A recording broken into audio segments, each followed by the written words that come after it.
All right, welcome back to Breakfast Central. Every Friday on the show, we often review some of the biggest stories that have happened in different parts of the continent. And we're starting off with the Southern Africa report. So now let's move over to Southern Africa, where Tebogo Mokoto joins us. Good morning, Tebogo. Thank you very much for joining us.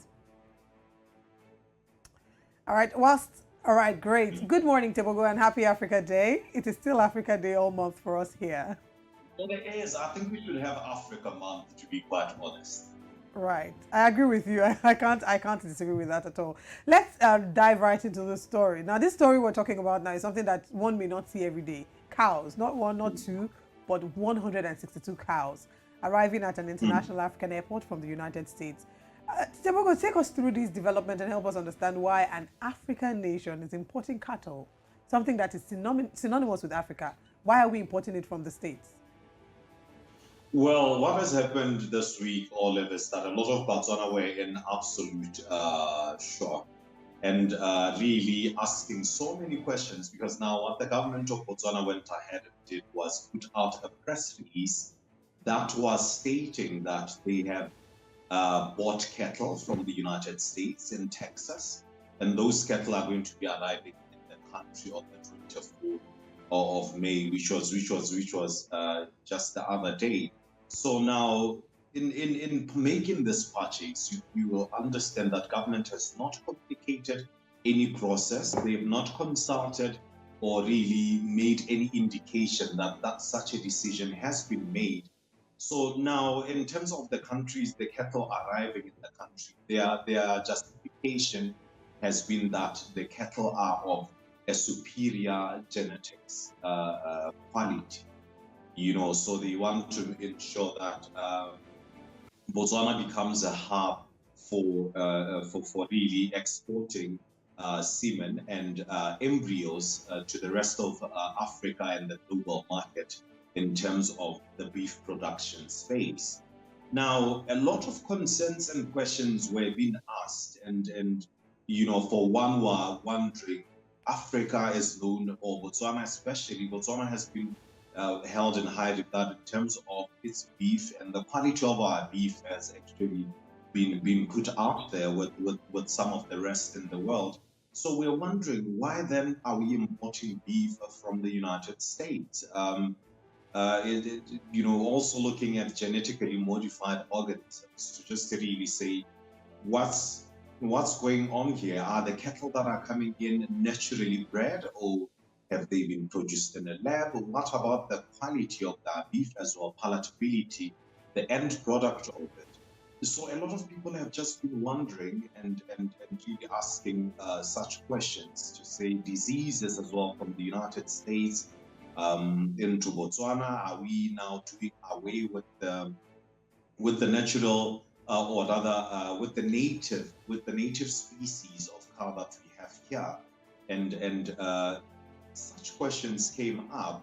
So government really, or the president rather, just revealed that at the press conferences, the cows were arriving at the airport, something very unprecedented, if I may put it. So when the cows were arriving, he did mention that they were purchased for 25 million pula, and that really they're going to go to a facility in Botswana where artificial insemination takes place, and experiments there on really increasing our hares in Botswana, and also really producing for the rest of Africa and the world takes place. And they really want to turn that facility into a global facility for such activity. So a lot is still out in the winds. We are still asking the questions, especially when it comes to the genetics, why we feel the genetics are superior to our native species in Africa as compared to those in the States. The quality of the beef as well, whether it's worth it in that way. So that's the current situation with the cows. Yeah, Tebogo, I think it's also important to mention, it's also okay to agree that there might be cows or animals from a different part of the world that have a certain qualities that the ones in Africa may not have. The cows in America, the cows in Brazil, they have, I think seemingly different species from the ones that you might find in Botswana, or the ones that you even find in Nigeria, that are trekking under the sun for days and sweating so hard tired of trekking. But the point is, it's okay, the same way every now and then, a foreign country might come to Africa, take species of, for example, palm oil or palm seeds here in Nigeria, take them over there to farm and grow, those species. It's also okay that we do the same thing. I don't think Africa has some type of superiority of animal species that, we should feel bad if we try to, also bring other species down here. But, we will see how, far this grows, and see if in a couple of years, Botswana then has, an extensive, number of these species of cattle. But let's move away from that. Let's go to South Africa now. Julius Malema, who's an enigmatic leader, to say the least, has given a forecast pointing to the country falling into a deplorable state of affairs in the next 2 weeks. It's been about 9 days. Can you speak to this, and what are your views on Malema's thoughts? Well, Julius Malema, like you are saying, Osarogie, he's quite enigmatic in how he approaches issues. And he has, of course, revealed, or rather, spoken of this doomsday scenario in terms of the South African country actually falling into a chaotic state in the next in 2 weeks. He said 2 weeks. I think we're now at what? We're left with 5 days to really see what really takes hold in that nation. But so far, what I can see really does point to a bit of unrest in that the rand has really fell and is really trading at its lowest point in a very long time currently. This development was revealed yesterday, and of course we've seen also cholera take root in the country.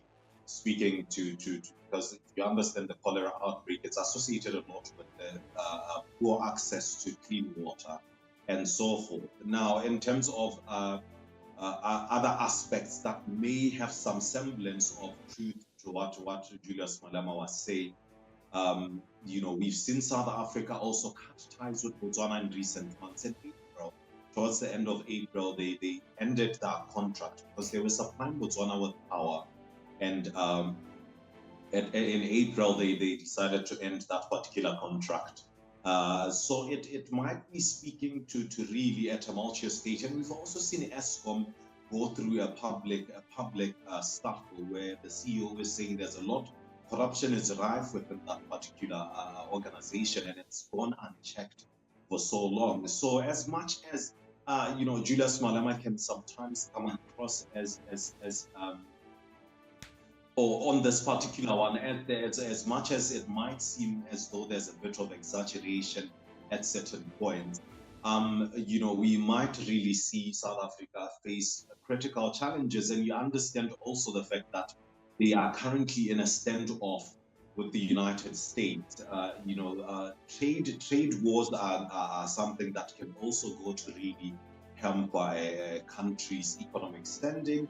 It can really just make it difficult for them to resolve issues that quicker. So now when you have a scuffle with the United States, we've seen how they've went back and forth with China in terms of the trade war. It's left to the mind to really wonder whether they are going to employ the same tactics when it comes to South Africa and really forcing South Africa to accede to their views in terms of relations with Russia currently. So that all of these elements, if we look at them carefully, could play to what Julius Malema has predicted to be the case in the next 2 weeks. I mean, Julius Malema has spoken so strongly against a number of factors, like you've mentioned. He's been very vocal about his support for Russia. He's always been clear about where he stands in terms of South Africa supporting Russia. He's always been clear about his stance about against Cyril Ramaphosa and the ANC government. And he also did predict the grid collapse, saying that there was information about a blackout of them getting into like a total grid collapse, in South Africa. Would you say that his popularity, because what I saw on social media was that there were a lot of people who were rallying behind him after his interview and after the interview that he granted. Would you say that in some measure, Julius Malema's popularity has become increasing, and how much support would you say he's been able to garner across Southern Africa? Also paying attention to the fact that there have been a lot of criticism against the ANC government? Do you think that people of South Africa may be ready for something different? Yes. Now, in terms of support for Julius Malema, like I'm saying, he's one of those leaders that are quite enigmatic. Opposition, of course, and criticism will follow because he has a different way of approaching issues. He's quite blatant and straightforward and really doesn't walk or toe that fence of, say, speaking diplomatically. But in terms of support, really looking at opposition parties across Southern Africa, Julius Malema is somebody who has grown leaps and bounds in terms of people that support him. Because if you are being quite honest, a lot of people don't know where to turn right now. Because in terms of leadership in Southern Africa and I think the rest of Africa, we have some sort of crisis evolving in that space. Because, the COVID-19 pandemic has, of course, revealed a lot of weaknesses and inconsistencies and really brought to the surface the kind of corruption that we are dealing with. So Julius Malema, in terms of really calling out these things and calling out to Africans to really take up arms and stand up to ensure the African continent affords its people a better living standard. He's really been a champion for this. And the way that he does it, like I'm saying, really honestly, in that honest approach and that genuine approach in his own way, really does garner him a lot of support in the Southern African continent. Because I know in Botswana here as well, opposition parties that rally behind him. And I'm sure across Africa as well, he has a lot of these people that look to him as a potential candidate in terms of really doing something better or being an option to move away from current administration. All right. Tebogo, I'm sure that, of course, as the weekend comes and in the new week, there's going to be a lot more of these very interesting stories to look at. There's also, of course, other things happening in Botswana and South Africa and other places. There's, also something, about the leadership crisis that Africa might be dealing with at this time. With the journalists who are trying to travel to Swaziland, or Swaziland journalists are trying to, of course, go to spend about 50 million rand to attend the coronation of King Charles. It seems like that has hit a brick wall. Can you quickly share your take on this? What exactly might be going on here? Why might they be turned back? It's one heartbreak. What's happening in Swaziland right now is really very, very disheartening, because it speaks to South Africa's condition currently with our leaders. I mean, you spend 50 million rand, yet in your nation, 70% of your people are living below the poverty line. The standard of living is nothing short of abject poverty. Everything is in a state of chaos, and on top of that, we've seen the kingdom there in Eswatini under Mswati's direction, of course, where dissent has been stifled and controlled in such a blatant manner, where we've seen human rights activists and rights lawyers actually being killed. And now, in terms of the media as well, there's no freedom of speech. Rights are being trampled left, right, and center. And opposition parties are also being weakened to ensure that there's no real democracy. And the people of Swaziland have been really trying to protest and express their loss of confidence in the monarchy, to say, we want something different. We've been through enough. We would like to see some sort of democracy where we are able to vote in leaders that we believe can get us out of these conditions that we find ourselves in. So he goes and spends 50 million rand in his expenses at Prince Charles' coronation. Now, reporters there have said they've tried to confront government to say, please explain this budget. I mean, how do you spend 50 million rand with our nation faced with the problems that it's facing currently? And government or the chief spokesperson, the king's spokesperson, simply brush them off to say we don't deal with such policies, or we don't even arrange in terms of the budgets of the king's travels. Normally, government is the one that deals with such things. So go to government. And of course, this was really just brushing them off and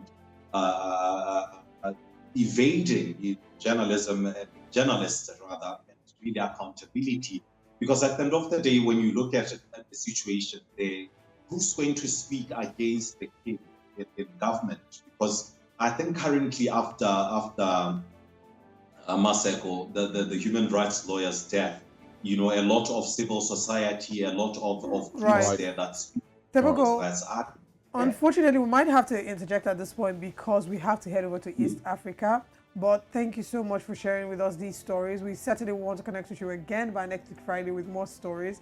But we have Darren Bartlett on standby for East African Report or East African Roundup. Thank you very much, Tebogo. All right, let's give it to East Africa. Thank you.